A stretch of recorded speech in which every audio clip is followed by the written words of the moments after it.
Hello, in this lesson we will finally start learning Korean grammar. And the first grammatical particle that we will learn today is 는. You will find this grammatical particle on the first pages of almost any Korean grammar textbook. And this is the most confusing particle in the entire Korean language because it is often get confused with the nominative case particle, 이가. Many Korean learners think that 이가 and 는 are similar, but they are not. We will talk about the differences between them in the lesson number 14 when we will learn about the nominative case. Before we go deep into the topic, let me tell you two important things about this particle. The first thing is, 는 particle can be attached not only to nouns, but also to other grammatical particles, such as prepositions. In the Korean language, they're called postpositions, as I mentioned in the previous lesson. But let's call them prepositions because I think you can understand it better. Okay, so you can also attach 는 particle to case markers, including the nominative case marker, which is always get confused with 는, and even to entire sentences. The next thing what I want to say is if a noun, a preposition, a case marker, except the nominative and the accusative case markers, or a clause sentences end with a consonant, then use 은, and if they end with a vowel, then use 는, okay?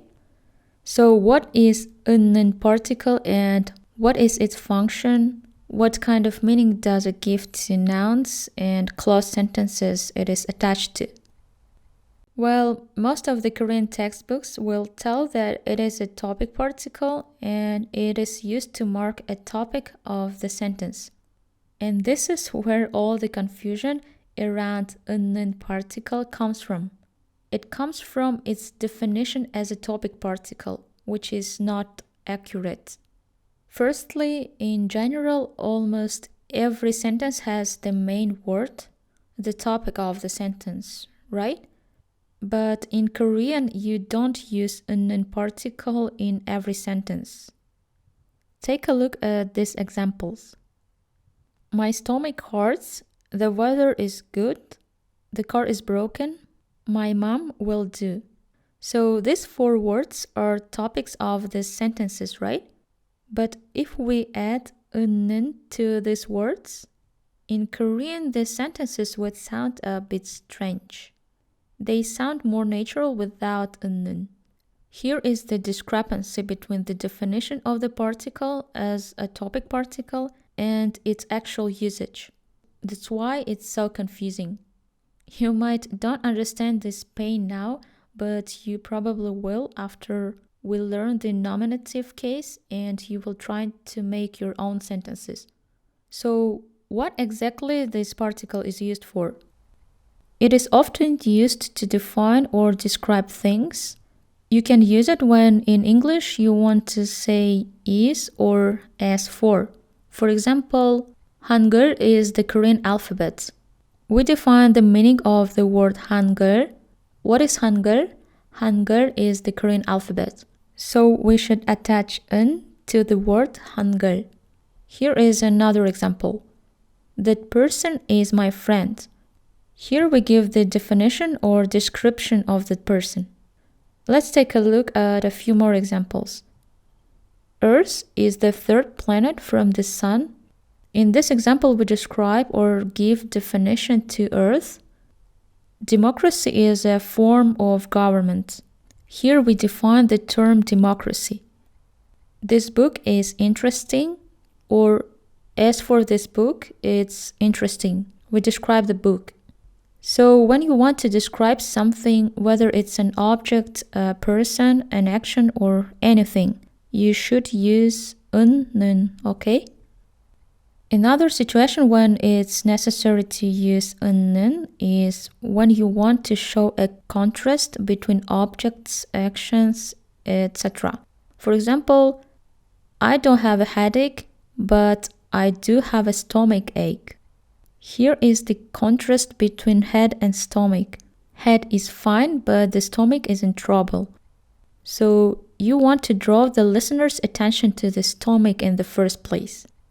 And this nun is optional. If you want to emphasize that you don't have a headache, then you can use it. If this information is not important, then don't use it. The reason why we can use it here as well is because this part of the sentence also shows a contrast. The head is fine comparing to the stomach. Take a look at another example. The person A asks, "Have you ever been to Seoul?" And the person B replies, "No, but I have been to Busan." So here you can see the contrast as well. One more example with prepositions. There is no winter in the city. In this example, you can find the description and contrast at the same time. You describe the city, and at the same time, you want to show that unlike other cities, in this city, there is no winter. And one more situation where you can use 는 is when you want to emphasize a subject, an object, an action, a place, or anything. For example, if you study for 5 hours a day, you can pass the exam. So here we emphasize an action by telling that studying for 5 hours a day is the solution, is what we have to do in order to pass the exam. Let's take a look at one more example. The person is nice. Here we emphasize that the person is really good. This sentence can be a description and a contrast as well. You describe the person, right? You can also say that comparing to others, this person is nice, which is a contrast. You might be confused right now, but it's totally fine. You just need some practice and that's it. Now let's take a look at a short dialogue. 이것은 무엇입니까? What is this? 이것은 컴퓨터입니다. It's a computer. 저것은 무엇입니까? What is that?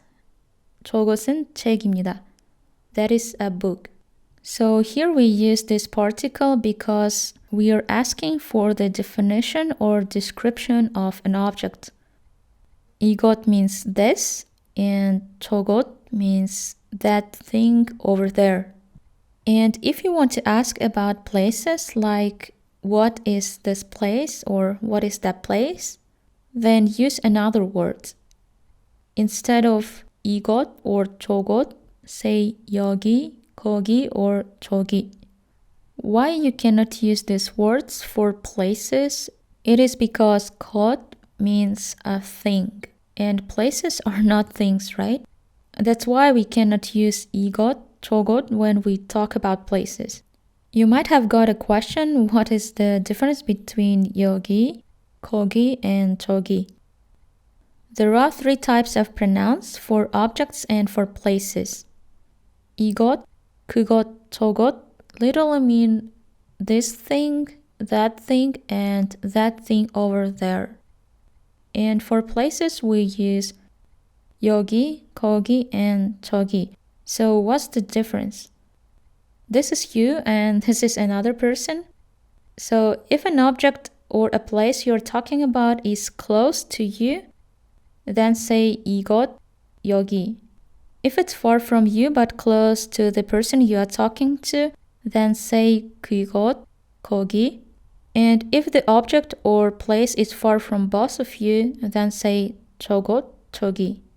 If you want to talk about people, use the word 사람, which means a person. 이 사람, 그 사람, 저 사람.